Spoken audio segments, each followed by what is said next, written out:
would be stunning to young people today. The only bread that was sold in the supermarkets largely were Wonder Bread and Tip Top bread. When you went to the supermarket, you didn't even have to look at the label. When you picked the bread up, your fingers and thumb collided. Now you have much more variety. At any rate, we started with us for a short period of time, then he left with two other young scientists, started the Center for Science in the Public Interest, which is the premier group today. Some of you get the newsletter, Nutrition Action. If you don't, you really should. It has a huge circulation, and it comes out with information you can use, and it's very colorful and very succinct. And Mike said he doesn't want to give a speech today. He wants to have a discussion. So we want Mike to come up here and we'll have a discussion. We gave the annual Bon Vivant Vichyssoise Memorial Award to the biggest junk food producer of the year. And you remember, I don't know how many of you remember Bon Vivant Vichyssoise soup. It killed people because it was contaminated with botulism. So we thought it was, that should be memorialized. And the award was a beat-up old garbage can that we would bring with us to the annual convention of the Institute of Food Technologists, who is a membership group that devised Cool Whip and Jell-O and all kinds of other crap that lined and lined supermarket shelves to try to give a little attention to the issue. See, he's a genius at informing the media with irresistible displays and demonstrations.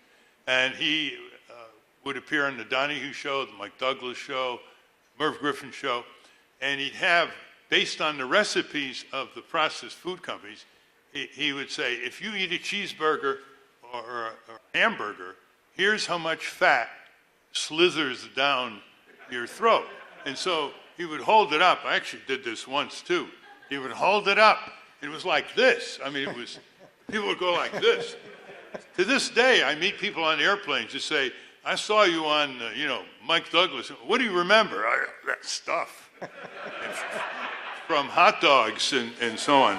But I think that, and Joan was alluding to it also, of try to dramatize the issues with something concrete, something people can relate to. And you remember the Junk Food Hall of Shame that we had at Public Citizen Visitor Center that really captured people's attention by depicting how much fat or the artificial colorings or what actually went into our food. One thing about Mike and his associates is that they deal with the massive silent violence that kills people and gives them diseases. Most of the media deals with overt violence, so street crime, police brutality, wars, that sort of thing. But when you consider how many people die in this country from silent violence, 60,000 die from air pollution. It's over 1,000 a week, EPA figures. About the same amount die from work-related diseases and trauma in the job. 700 die every day, according to Johns Hopkins report, every day, from mishaps that are preventable in hospitals, including malpractice and hospital-induced infections. And Mike has focused, before we get into the other things, I always identify CSPI and Nutrition Action, Mike, with you focused on three ingredients in our food that a lot of people are being overdosed with: fat, sugar, and salt. Can you go through, what it was like before you came to Washington, what kind of progress is made now? Before you do that, how many people have died? What's the estimate? How many people have died or gotten sick from those three? Per year, probably 150,000 people or so. Excess sodium from salt, about 100,000 a year. Sugar, the best estimate I've seen is from the main food in which sugar is used, soda pop. 25,000 people die every year because of the obesity and diabetes. And fat is complicated because they're different kinds of fat, some much better than others. The worst ones, the worst fat is trans fat, and that's from partially hydrogenated vegetable oil. We could talk a little more in detail, but Harvard scientists estimated that that was causing, in its heyday, the 1990s, 50 to 100,000 excess deaths every year. So just astonishing. And these are from the ingredients that people thought for decades totally harmless. Salt and sugar are on our kitchen tables, and trans fat has been used in Crisco, was used in Crisco, no longer, since about 1910. And so everybody was familiar with it and just thought it was innocence. You've pounded on trans fat with great success. I mean, he's sort of a watchdog on the Food and Drug Administration, Department of Agriculture, and his staff along with him, working regularly. Tell us about the progress in trans fat and Mayor Bloomberg and other efforts. Well, trans fat makes for a great story. Industry in the 90s was marketing about 8 billion pounds a year of partially hydrogenated vegetable oil. And up through the, up until 1990, partially hydrogenated vegetable oil was considered perfectly safe. The government published a couple of reports, one in the 70s, one in the 80s, that looked at all the research and found little shreds of research suggesting it was dangerous, but those studies were never confirmed, and so it was continued to be considered safe. Until 1990, a European study showed that trans fat raised the bad cholesterol and probably lowered the good cholesterol, a double whammy. And that was confirmed 3 years later by a Department of Agriculture study that really was a key study. And shows the value of independent government-funded research. And so in 1993, we petitioned the FDA to require labeling of trans fat. And I don't want to go into all the details, but it took FDA 10 years to require the labeling of trans fat. 10 years. And what are some of the products that people eat with trans fat? Well, there was Crisco and everything with vegetable shortening. McDonald's and every other fast food restaurant's French fries, fried chicken.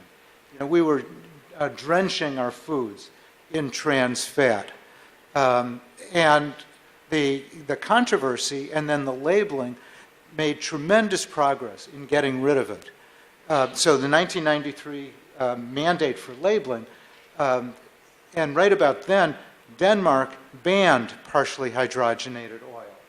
And so the FDA is still talking about labeling, Denmark is banning. So we petitioned, and the evidence had gotten so strong with both those clinical studies and epidemiological studies that that warranted us to urge and petition the FDA to ban partially hydrogenated oil, which the FDA didn't do until 2015, another 10-year delay.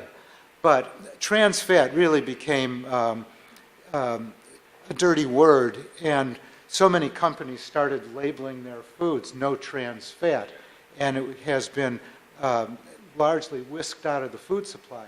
90% or more of trans fat is gone, 7 to 7.5 billion pounds a year, and it really shows the impact, starting with the scientific research, because that really has been the foundation, and then years of advocacy, pressure on food companies not to use it. Food companies told oil processors, give us better oils. Oil processors went back to farmers and said, grow better, different kinds of soybeans and rapeseed, canola, and so on.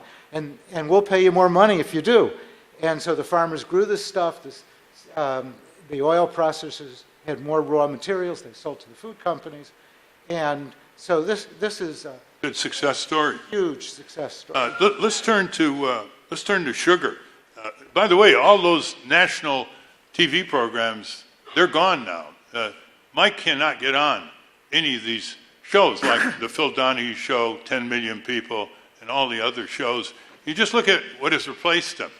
Uh, to- Total junk, masochistic, sadistic, who's this, who's that.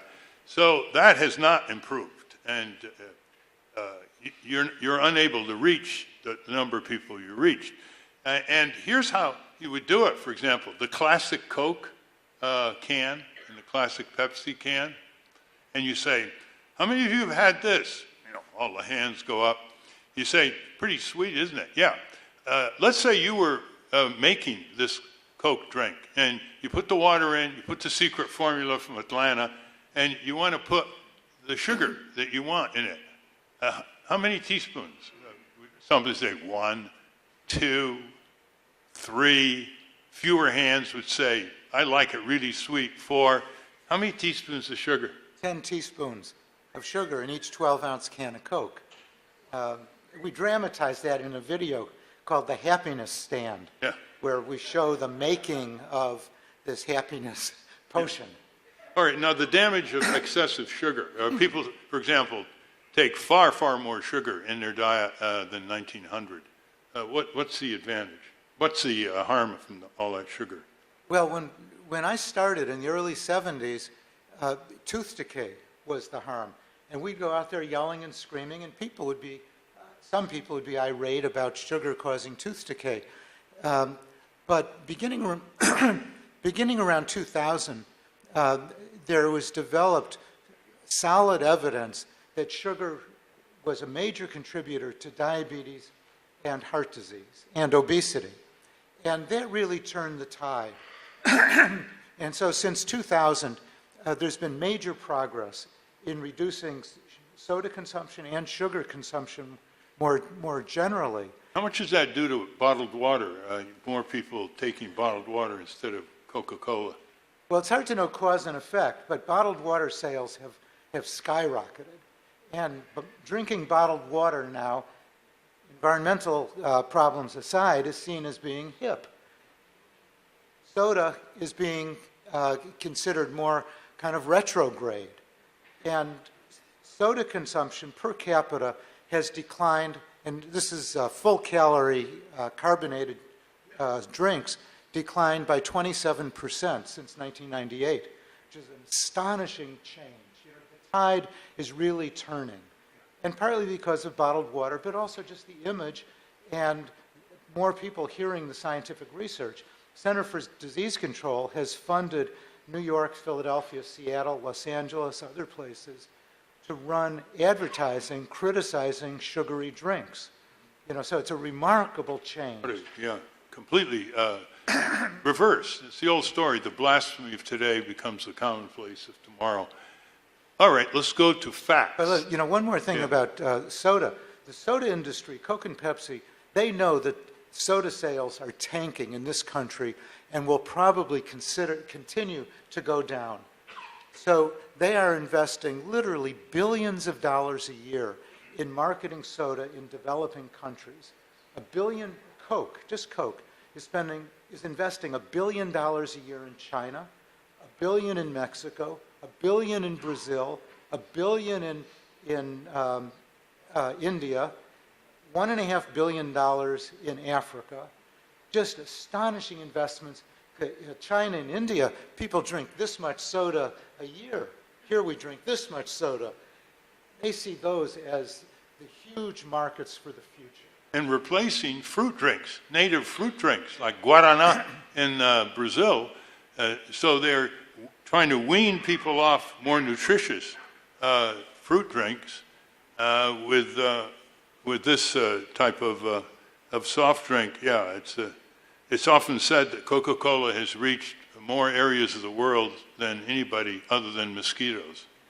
It's a close call. Yeah. Let's talk about salt now. We had a meeting with the Secretary of Agriculture, Mike and I and some others, and I think Mike sort of startled the Secretary of Agriculture, Vilsack, when he talked about salt. And why did they put so much salt in the food when you don't even think it's in there? Go ahead. It's the cheapest flavoring there is. So we're consuming, so there's been evidence about the harmfulness of too much sodium for 75 years or so. And the evidence builds up every single year. So in 1977, I hired a young nutritionist, Bonnie Liebman, to look at the health impact of salt and see what we could do about it. And so in 1978, we petitioned the Food and Drug Administration to limit the amount of sodium in different categories of processed foods and to change salt's regulatory status. You know, there it was killing thousands of people a year, and it was considered generally recognized as safe. So there began the long saga of trying to do something about too much salt. And the FDA said they're not going to regulate salt, but ask for voluntary industry action. Nothing happened. We got sodium labeled on food packages in 1990, got the nutrition facts label, and then we went back in the early 2000s to see what had happened to sodium consumption since the labeling law was passed and since our original petition. Nothing had changed, despite all kinds of admonitions to industry to lower sodium levels. So we petitioned the FDA again, and we got the Institute of Medicine to do a report on what should be done about excess sodium, not whether or not it's harmful. That had been settled, but what should be done. And the Institute of Medicine basically endorsed that 1978 petition, saying the FDA should limit sodium levels in cheeses and breads and different levels for these different categories of food. The FDA immediately said it wouldn't limit the levels, but it might set voluntary targets. So it took another 6 years. Earlier this year, for 5 years, the FDA didn't do anything. We sued the FDA for inaction. Public Citizen represented us, and that got the FDA to get off the dime and propose voluntary targets. So if we're lucky, those voluntary targets will be adopted as final voluntary targets with 2-year and 10-year goals. The 10-year goals would bring sodium down to safe levels. Mike, I want to ask you, you've been pretty critical of the Food and Drug Administration and U.S. Department of Agriculture. Before we get to how you've educated tens of millions of people and how difficult or beneficial that was, what's your brief view of their regulatory protection of consumers now? Well, it starts with the laws, and the laws are not bad. But if you get a law passed, then you have to fund the program. And conservative Congresses starve the programs. So the food labeling, the food safety laws are reasonably good. They could be enforced with great vigor, going back to the 1958 Food Additives Amendment. But the FDA doesn't have the staff and it doesn't have the guts to enforce the laws with vigor, to regulate salt or sugar, or we've asked for warning labels on soda pop because soda pop causes heart disease and diabetes and obesity. But FDA is in a bit of a pickle because if it does anything brave, Congress would crack down and through appropriations riders stop it from taking one action or another. And they just don't have the staff to do many of these things.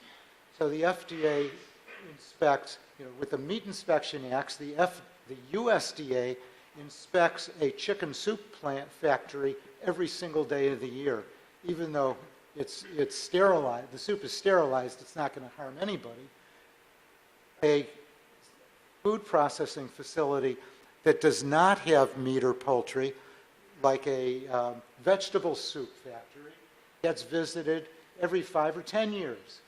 So the FDA just doesn't have the resources.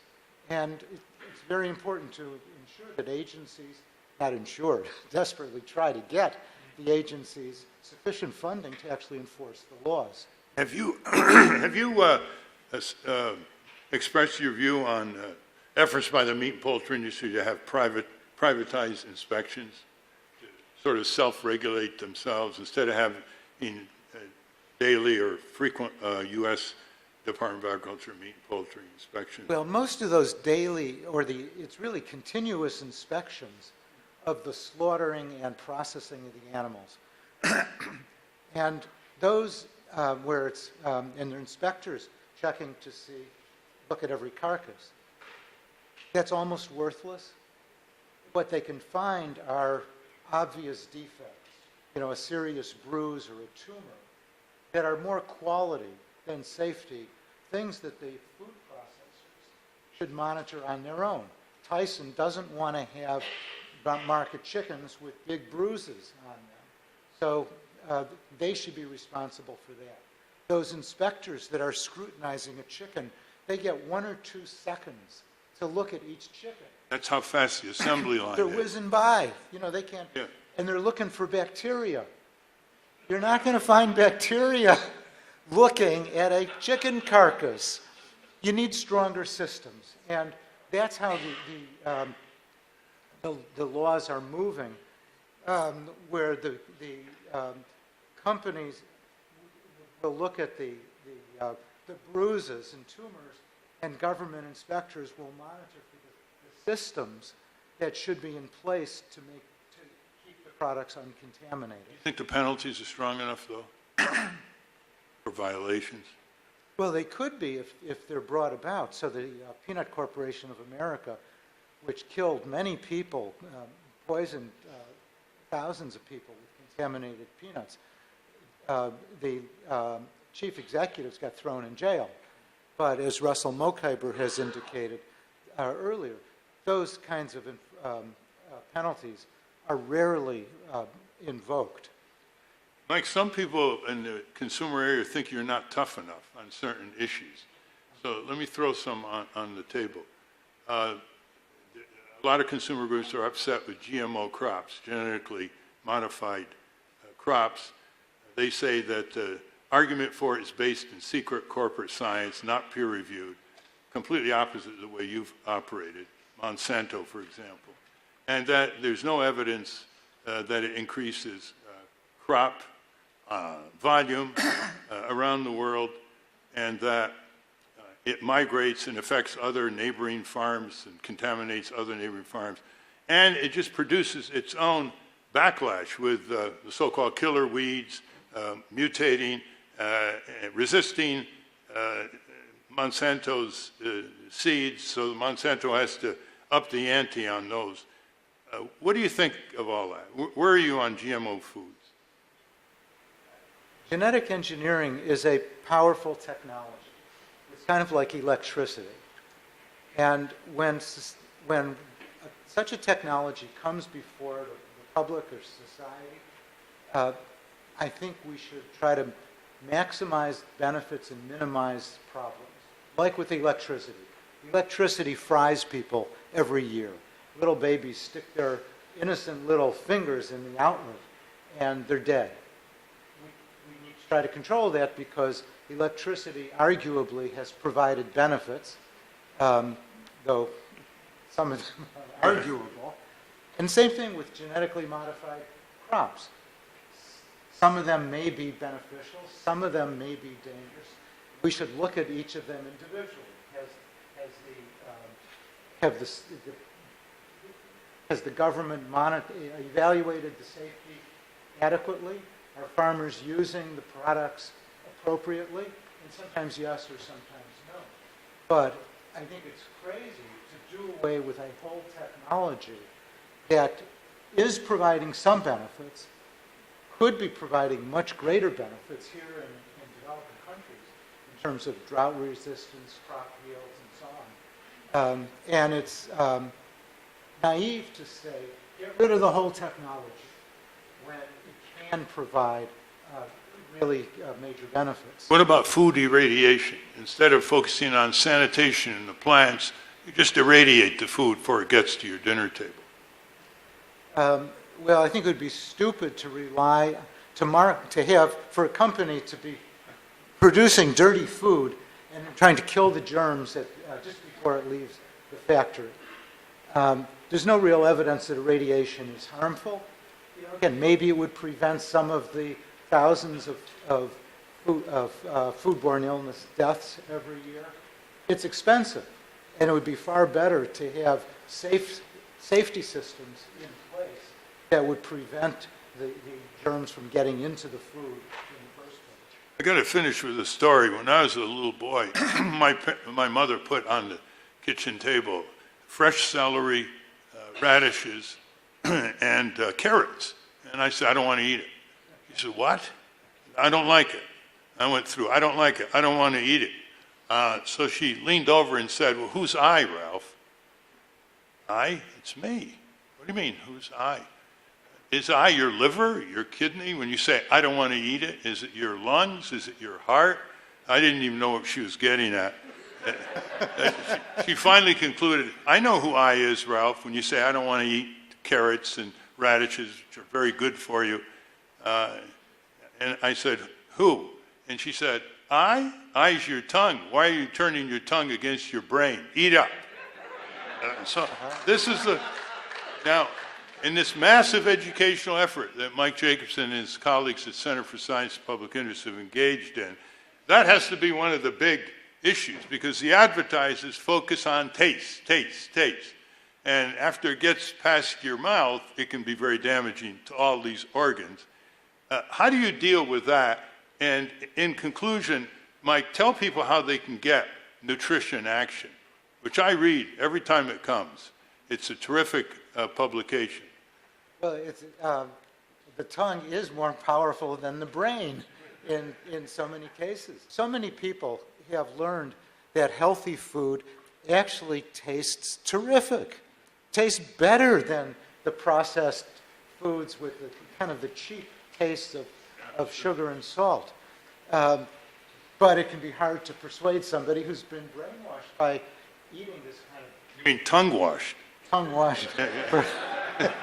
See what just a few people can do? Because Mike came to Washington, he had no money, no contacts, just knowledge, persistence, and a sense that he wanted to make food, safety, and nutrition his life's work. So I guess when you told me that you were in for the long haul back in the early 70s, I guess you were. Moderator is Catherine Isaac. She is with the Campaign for Postal Banking and a Grand Alliance to Save Our Public Postal Service at the American Postal Workers Union. She serves on the board of the International Labor Rights Forum, Center for Study of Responsive Law. While there, she wrote Civics for Democracy, A Journey for Teachers and Students. Welcome to the panel on Teaching Civics, a View from the Classroom. So to my nearest left is Ayu Magwood, upper school teacher at Marate School, an independent school in Washington, D.C. She currently teaches U.S. history and an elective entitled Mapping Inequity in D.C. She teaches U.S. history with a mind to preparing future citizens to be able to engage in respectful and informed dialogue on current issues. She consistently shows students how the same ideological value tensions that lie under historical debates and developments also underlie current and future issues. She strives to show them how to understand and respect opposing viewpoints and to counter them with informed evidence rather than with partisan sound bites. Well, this year, she's upending the usual U.S. history chronology and starting the year with a 6-week 1960s to the present unit entitled Understanding the Rise of Trumpism and Black Lives Matter. The underlying objective is to help the students come to an understanding about the rise of income and racial inequality. Next, we have Julian Dotson, President and CEO of the DC Urban Debate League. He coaches several debate teams in the public and private schools in the DC area. He taught English and debate for 14 years. He's a screenwriter, graphic designer, lyricist, and poet, and avid fisherman who loves to tackle tough ideas and approach education with a worldview. And last but not least, Robin Lingo. Robin brings almost 15 years of youth empowerment, nonprofit management, curriculum development, and youth facilitation experience to her role as executive director for Mikvah Challenge DC. A native of the Washington, D.C. area, Robin is passionate about providing authentic spaces for D.C. youth to investigate, affect, and change the world around them. She looks forward to building more opportunities to bring youth voice into local decision-making and to highlight young people's ability to be engaged citizens and community leaders. But before I turn it over to them, I want to talk a little bit about a project that Ralph sponsored in the early 90s, which culminated in a book called Civics for Democracy. So it shouldn't be a big surprise to any of you that Ralph saw a great need for engaging young people in our system of government. But civic education in our schools was, and still largely is, focused on voting, jury duty, and knowing the three branches of government. Students need to be equipped with the knowledge of citizen movements in our history, with practical tools of participation, as well as opportunities to practice those tools and build civic skills. Our goal was to train students to be fully engaged as citizen activists, not merely as voters or volunteers. As Ralph wrote, our schools do not teach chemistry without a laboratory, cooking without a kitchen, nor computer programming without computers. Likewise, civics cannot be properly taught without using the community as the natural laboratory so that students can learn by doing. So we began working with educators, historians, and activists to produce this textbook called Civics for Democracy. We wanted first to add curricula, the missing curricula of people's history, of the civil rights, labor, women's rights, consumer, and environmental movements, led by ordinary Americans and an essential part of U.S. history. As historian Lawrence Goodwin put it, one cannot construct what one cannot imagine. We also saw the need to teach practical tools. These include pamphleteering, whistleblowing, forming a citizen group, conducting public education, research, direct action, and citizen lobbying. And we showed students how to use the courts, initiative and referenda, shareholder activism, and the media. We also included activities that allow students to practice citizen tools and skills in the laboratory of the community, gaining confidence and experience to continue the practice of civics throughout their lives. In the 20-plus years since Civics for Democracy, various organizations and educators have made significant progress, especially in teaching a more inclusive history. But there is much more to be done. So let's now hear from our panelists who are doing this work of civic education day in and day out. Ayo? Okay, I learned that you have to, every time she leaned back, you couldn't hear her, so I learned to lean into the microphone. So my name is Ayo, and I want to tell you a little bit about myself, how I got here. So my African-American mother and my white father met each other in 1964, 3 years before Loving v. Virginia, which is the Supreme Court that banned, struck down interracial marriage bans. So they met each other in CORE, Congress for Racial Equality, a civil rights group in New York, and so they used to take me in my what do you call it, stroller on strikes and marches and with the sign attached. So I grew up in a very strongly social justice background, so it's in my blood. I can't get away from it.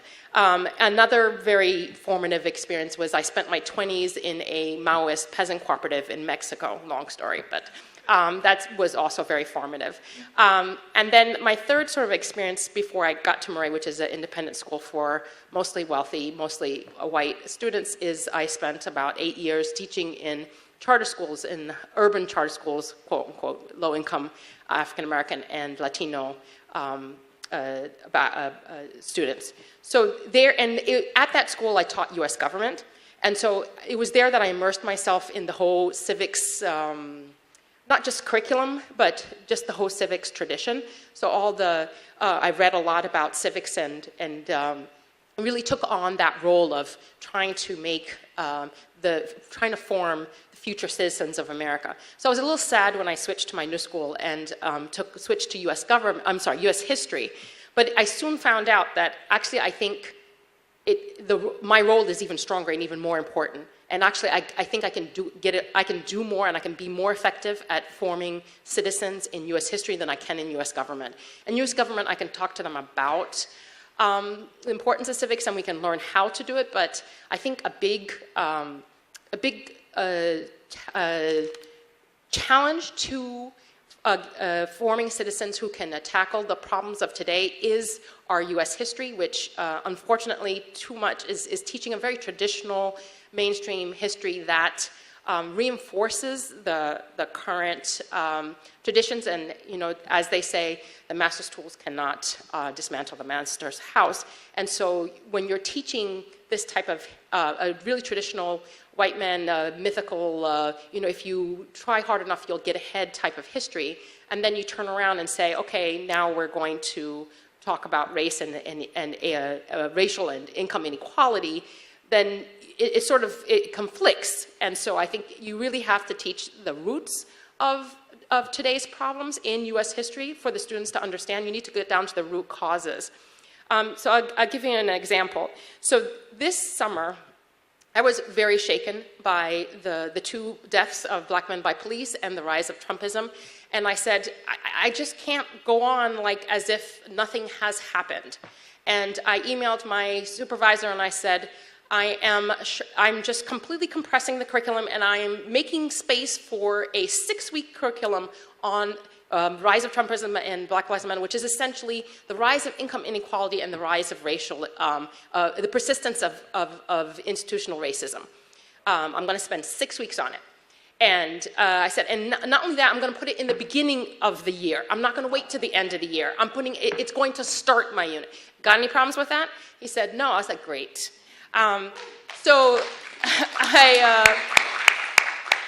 and I spent a long time, because it's very delicate, because as a teacher you have to teach in a very objective way, in a very balanced way, and these are very controversial issues. So it took a lot of hard sweat, and I spent a lot of time this summer working out the curriculum and teaching kids to get to.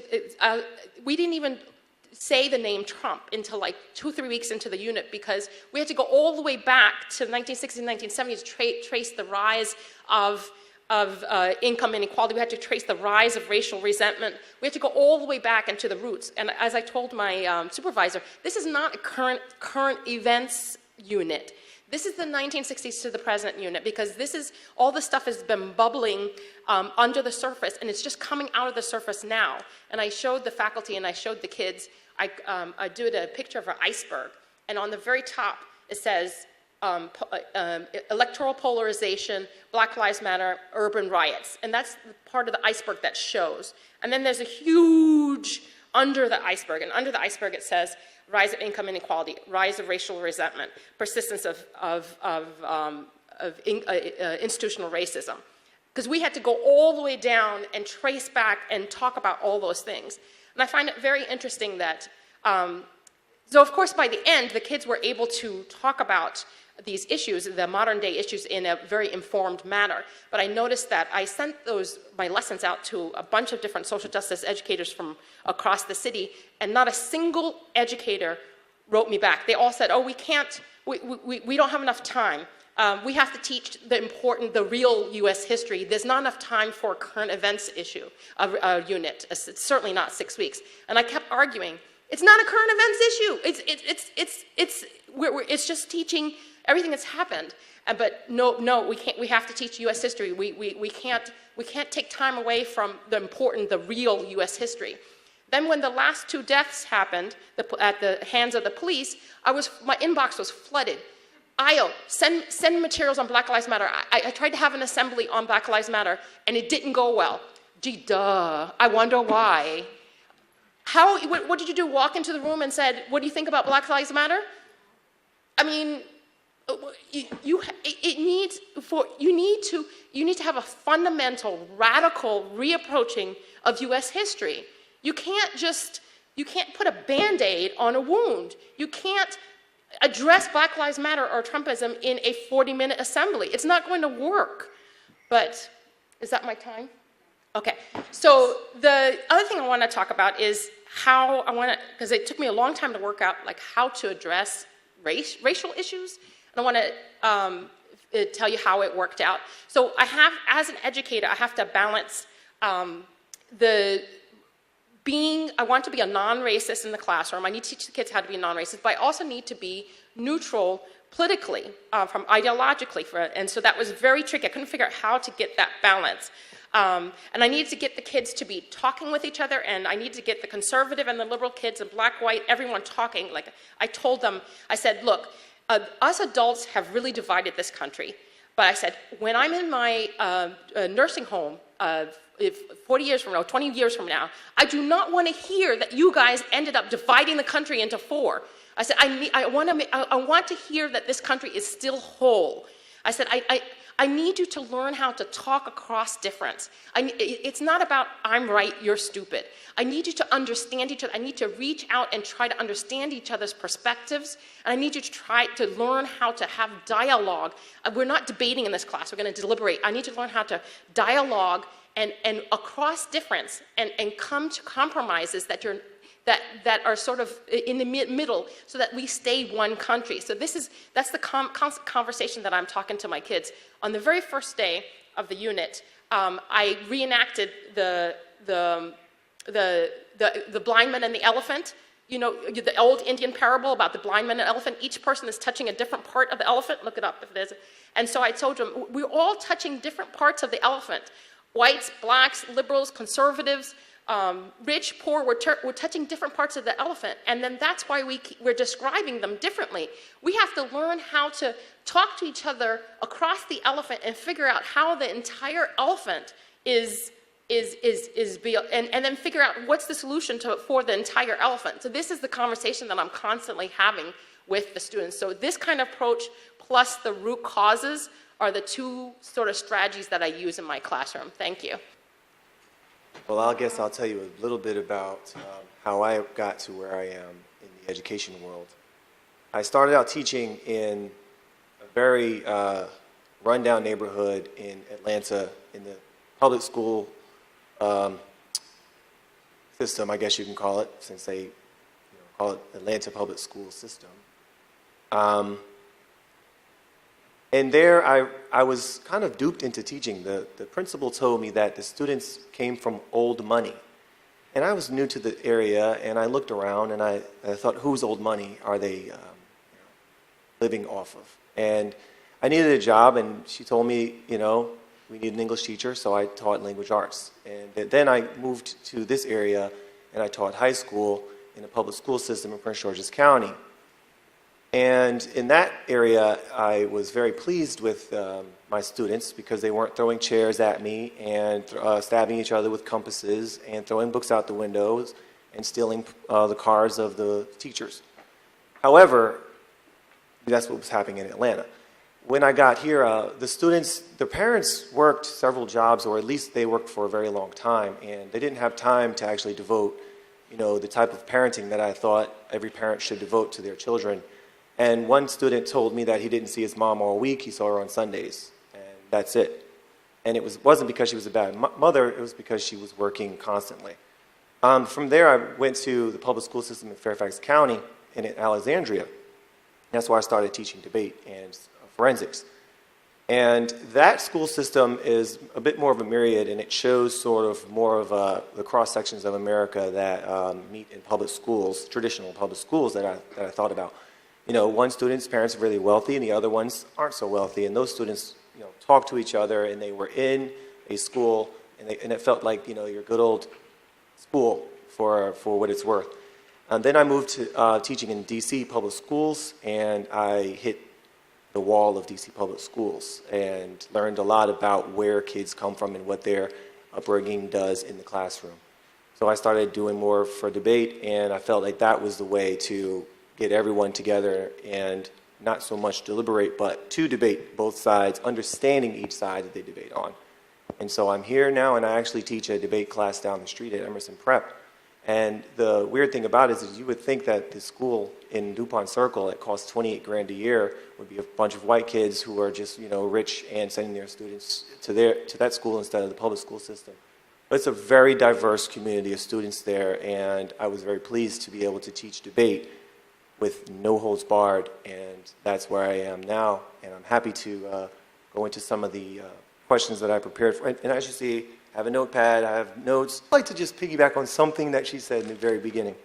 When you talk about the United States and you talk about sort of our restrictions in the classroom, I thought, do we always have to be very objective? The answer to that to me is no. A lot of times when you do teach a student, you do have to come from your perspective as a teacher and tell them what you truly believe, because sometimes what you truly believe might not jive with the student that's sitting in front of you, but because they see what you believe from your own view as that teacher for that lesson, it could bring out something that they truly believe. And then you end up having a sort of dialogue that says, listen, I don't agree with you at all. However, you're a human being, I'm a human being, we have our own sets of beliefs. Now we can get somewhere after we decide what we believe is to be true. But when you go against that person and you judge that person solely based on what they believe, and you call that person a moron or a fool or an idiot for believing what they believe, you close off that person to what you might be able to change in your own heart. And when I teach, and when I used to teach more in the public schools, I would kind of cross that line and talk to students about what I truly felt about Freddie Gray, or what I truly felt about a student that was killed down the street. And one time when I was teaching The Bluest Eye to my English class, no one was listening, and I felt this is disrespectful. You guys should be listening to Toni Morrison. But one of the students said, hey man, Apple got stabbed last night. This kid, his nickname was Apple, and everyone was sad about it. So I said, how can I actually go into the next part of the lesson if everyone's thinking about the death of one of their classmates? So we did a round table. We talked about things that are affecting us. We talked about how students in the classroom have real life issues, and we talked about the human level of education and what it should be, and how if your teacher understands what you're going through, no matter what it is, maybe your friend wasn't stabbed, but maybe your mom is thinking about leaving your dad, or maybe you haven't seen your dad in a few years. These issues affect the way students learn in the classroom. And when I tell them to act on it, they don't really know how. So we ended up having sort of a psychology session, and we spoke about issues that really affected us. And then after everyone kind of cleared the air and there were tears shed, and there were some things that students told me about their own personal lives, we ended up being able to move on. And then so there was another thing that I thought about, which was the idea of inherent biases, and how you look at someone 2 seconds after that, you've already judged where they're from, what they're going to say, what they're going to do, or who they are, or who they belong to, or basically you've judged their entire lives, and you treat them a certain way based on that inherent bias. But if you knock down those walls of inherent biases, and you feel like any human being that's in your presence has worth and wealth of knowledge or something that you can learn from, even if it's someone who might be one of your peers, not so much an elder or someone who is younger than you, but just your own peer level. And in the last couple of seconds, I'll tell you why I'm saying that. As a coach, as a debate coach, and as a policy debate coach at one point, I would go to debate tournaments in Shenandoah Valley, and I would be in the judges' lounge, and I'm the coach of the #1 team in Virginia at the time, and people would say, what are you doing here? Or, can I help you? And no, you can't help me right now. My team is pretty much doing all right. But in my heart, I was sort of discouraged because I felt that they could have asked me a different question, or they could have looked at me with a different, approach. But part of that is learning and living. And as we all get older, we find out that everyone's not raised the same way. And our own views are shaped by what our parents teach us. And that's why I'm thankful that I have good parents-in-laws, and a good wife that would be able to help me raise my children and my students that way. My name is Robin, and I'm the executive director of Mikvah Challenge DC. I've danced my whole career around the classroom and never landed straight in the middle of it, and I have the utmost respect for classroom teachers and think they're the real change makers in our society, that they get up every day and educate our young people about the world around them and how to make it into what they'd like to see. So I just really appreciate being a part of this panel. Just a minute about Mikvah Challenge. We are named after the late Judge Abner Mikvah, who just recently passed away. We were founded by a group of people who had worked with Judge Mikvah, he was a representative from Chicago for a number of years on the Hill, circuit court judge, and then general counsel to President Clinton. And when he retired, a group of people decided they wanted to do something to honor his legacy of having worked in all three branches of government, and that it didn't make sense to wait until people passed away to honor their legacy, and they wanted to do something while he was still living. And so they had a dinner, and apparently their first suggestion was a named Hill internship for college students. And Judge Mikva and his wife, Zoe, who was an educator, said, that is really boring. We have no interest in doing that. Everybody does that. And they got into a conversation about at what point in their lives they had felt like this democracy belonged to them, like they had a role in the way our society worked, and that they had become engaged and interested in politics. And everybody went around the table and talked about a formative experience in middle or high school. Most of the people around that table came from middle-class backgrounds, white people, middle-class men, and they all had these formative experiences where they had felt like they were a part of our system. And so Judge Mikva said, well, we need to do that in Chicago public schools. So they started the program 17 years ago. And originally, the program was just helping high school teachers get young people out volunteering on campaigns. And they did that for a number of years, just helping teachers facilitate young people to go out door knocking and phone banking of candidates of their choice.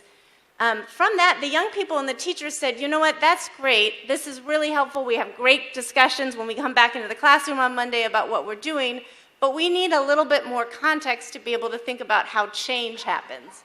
And so from there, we developed what is now our largest program, which is called Democracy in Action.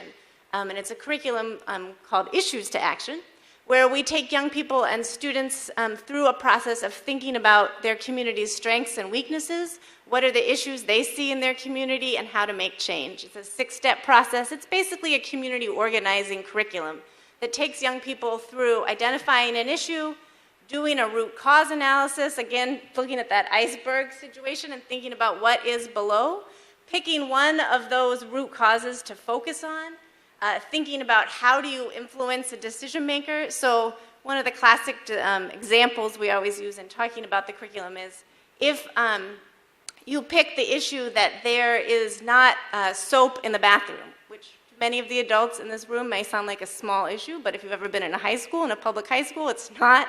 There is often not soap in the bathroom. And you think about then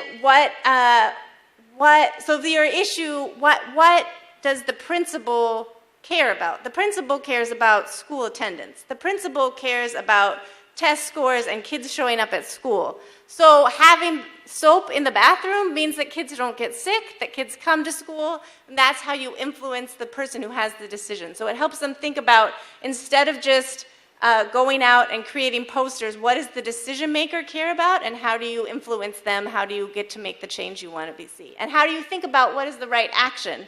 Is that, if you want the food in the cafeteria to be better, is that a protest march, or is that a meeting with the principal? Is that a letter campaign? What is the right way to attack that issue? And then going out and actually doing it. So we started our Mikva Challenge DC last July with about 14 middle and high schools.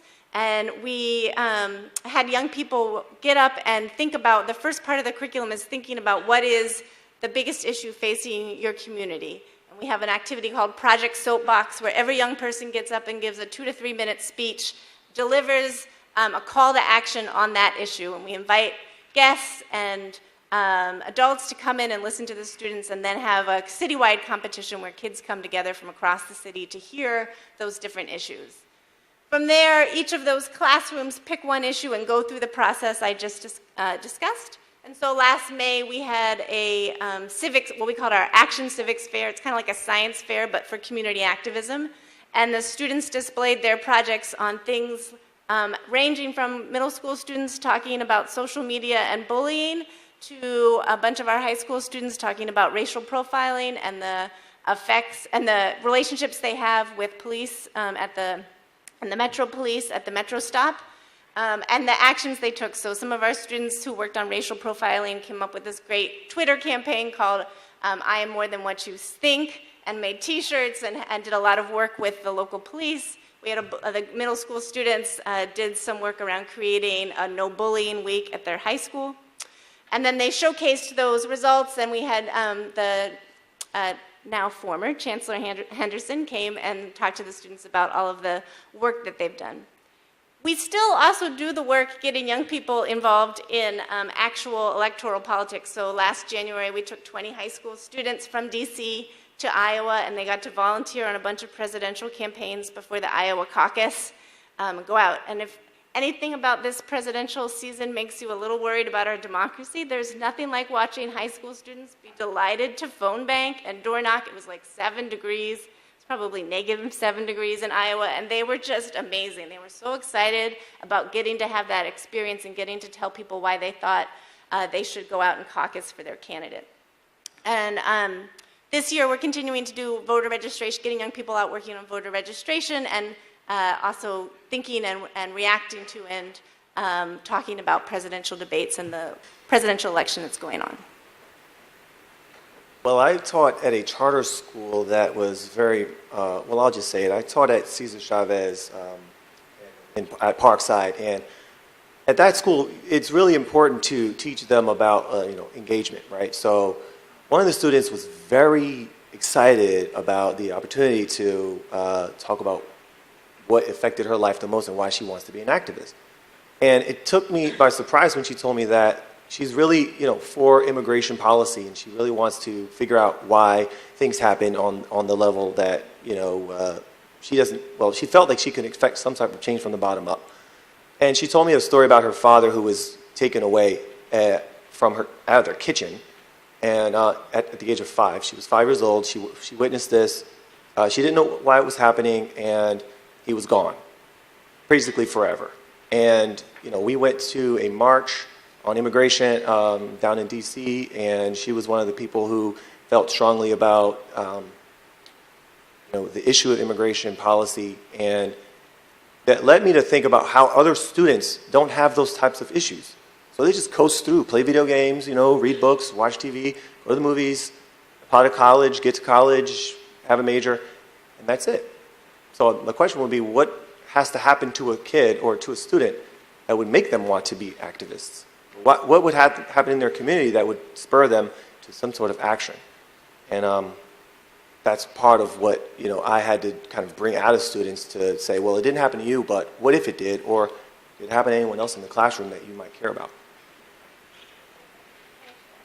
I mean, I would say just from listening to our students' Project Soapbox speeches, and we had a group of students we worked with this summer who were interning at the DC City Council. I mean, the same things that concern adults about this city concern the young people we work with. I think the number one things that I hear them talking about are gentrification and the rise of the cost of housing and how that affects their families, how that affects what they see as the culture and nature of this city and how they see that changing. And then gun violence and their relationship with the police, I think, those are the things I hear most resonating.